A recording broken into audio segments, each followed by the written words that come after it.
Hi, this is Karen Lounsbury, the Director of the Foundation's Curriculum, and I'd like to take a couple of minutes to thank the Office of Medical Student Education Curriculum team and the Technology Services for all of the work that they did in delivering the Foundation's remote and hybrid format all through 2020. In March 11th, the curriculum team was told that they needed to do remote instruction beginning March 16th. Shown here is Jess Moore, who won our Faculty Award for Curriculum Innovation, working with the team in order to deliver NMGI in its remote format. We got used to working on Zoom. The curriculum team met each day to work on NMGI and then MedNeuro. The faculty recorded sessions with the curriculum team.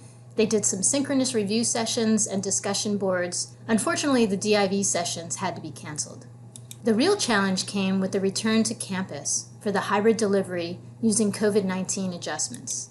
The goal was to stay true to delivering the course objectives while following guidelines for safe instruction. We arranged the classrooms being 6 feet apart so that we could reduce the capacity. The first and second year students would attend on separate days.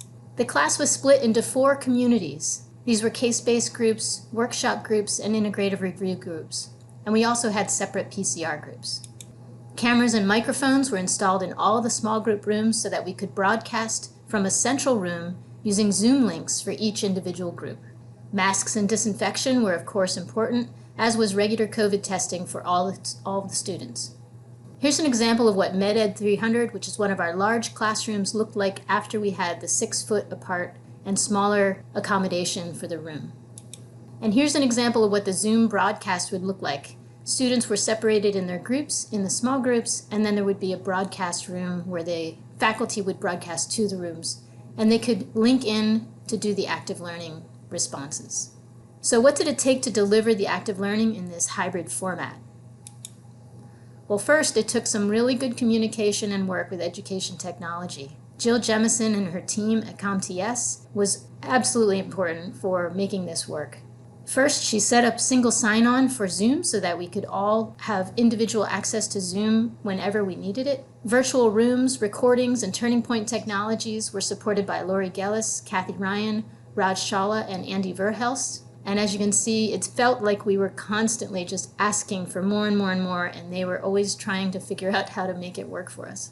Programming and AV support, Bruce Kimball and Jason Towsley. Many of the students know that there were some serious problems that we had at first in some of the rooms getting the microphones to work and the broadcast to work, and they continually would work, like Jason and the Argonauts, in order to get it to really be functional for the students so that they could broadcast from the different rooms into the main room where the faculty was. Gordon White, Steve Goldman, Ryan Phillips, and all the programmers who worked behind the scenes to make all of the links work properly.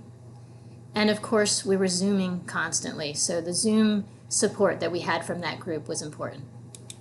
I do want to talk a little bit about our curriculum coordinators because Julie Cepinelli, Jesse Raven, and Tess Bosley, the students will know that they contact them with emails and set up different exam information. But behind the scenes, they were also adding individual students to individual groups, all of the groups you can see here. And they also were adding virtual rooms for every single session so that students would be able to Zoom into the group and into the main group room. In addition, our curriculum developers, who don't have a lot of face time with the students, they work primarily with the faculty, Matt Bresler, Karina Lopez, Julia O'Connor, and Morgan Pratt. And as you can see here, organizing each individual session, whether its status was in-person or remote, whether the materials were ADA compliant, working on the RQ uploads and making sure that the faculty were comfortable with their materials, and if they did need to do a recording, sometimes they were working with them for recordings. And last but not least, I'd like to thank the manager of curriculum delivery and design, Kara Simone, who was always there organizing. She manages the curriculum team, both the curriculum coordinators and the curriculum developers. And she was there on site, helping us to disinfect, helping us registration, working on all of the communications with CompTS and many of the other groups that were helping to support the curriculum, and always with a smile on her face on Zoom. So I really want to thank Kara. Without her, we would not have been able to deliver this curriculum as well as we did. So thank you to all, and to the many others who also supported the preclinical curriculum, my thanks. And we did really rally together.